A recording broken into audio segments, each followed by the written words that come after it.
Just কিছুদিন ধরে অসুস্থ ছিলেন, উনি কয়েকদিন ধরে অসুস্থ ছিলেন, উনি চলে গেছেন। আমার সাথে ওনার একটা ভালো সম্পর্ক ছিল, ভালো বন্ডিং ছিল এবং আমি ওনার বার্থডে সেলিব্রেট করতে গিয়ে মাঝে মধ্যে ওনার বাসায় যেতাম, আমি আড্ডা দিতে যেতাম তার সঙ্গে। তার তার ভিতরে অনেক কষ্ট কাজ করতো যে তার সঙ্গে কারোর সাথে ভাবে দেখা হয় না।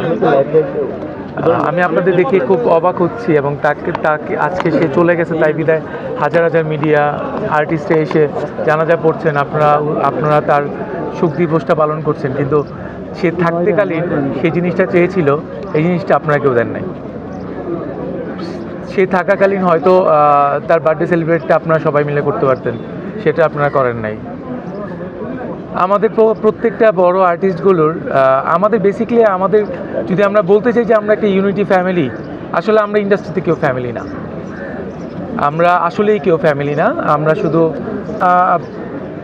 ফ্যামিলি হলে উনি লাস্ট 1 বছর উনি আসলে আমাদের এই ইন্ডাস্ট্রির সব ফ্যামিলিদের জন্য কষ্ট পাচ্ছিলেন, তাদের সঙ্গে দেখা করতে চাচ্ছিলেন।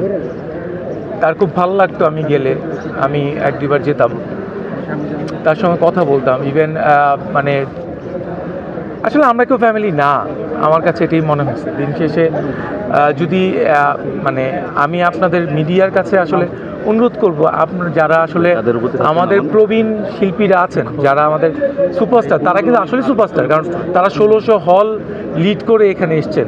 তাদেরকে সারা বাংলাদেশে 30 কোটি মানুষ চেনে, যদি 20 কোটি মানুষ, তো 20 কোটি মানুষই চেনে। সো তারা রিয়েল সুপারস্টার। আমরা আসলে 200-300 হলের মধ্যে নিজেকে অনেক বড় বড় কিছু ভাবি, আমরা আসলে তা কিছু না। আমার আসলে খারাপ লাগছে, আমি আসলে কিছু বলতে চাই না, তার জন্য অনেক খারাপ লাগে। মানে আমি আজকে নির্বাক যে তার সাথে আমার অনেক কথা হতো, অনেক কথা বলেছি। আমি শুধু এতটুকুই বলবো যে আপনারা যারা জার্নালিস্টরা আছেন, বাংলাদেশের মানুষের কাছে অনুরোধ একটাই, তারা আসলে একটু ভালোবাসাই চেয়েছে, সবসময়ই চায়। আমাদের ফিল্মের যারা আছেন, যারা আমাদের মাঝে এখন পর্যন্ত বেঁচে আছেন, আমি চাই যে আপনারা তাদের প্রত্যেকটা ওকেশন তারা বেঁচে থাকাকালীন উদযাপন করুন। আপনারা তেমনি এইভাবে উদযাপন করুন, এভাবেই যান, তাহলে হয়তো বা চলে যাওয়ার পরও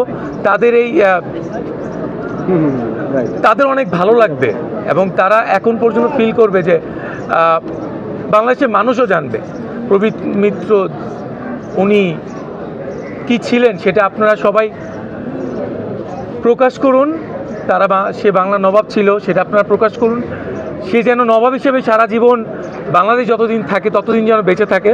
প্রতি বছর তার জন্মদিন উদযাপন করুন, তার মৃত্যু দিবসটা উদযাপন, যেহেতু আজকে চলেই গেছেন উনি গতকালকে। সো আমি এতটুকুই বলবো যে আপনারা আসলে দাঁত থাকতে দাঁতের মর্ম বুঝুন, তাহলে এই ইন্ডাস্ট্রির মানুষজন আসলে আপনাদের কাছে ঋণী থাকবে।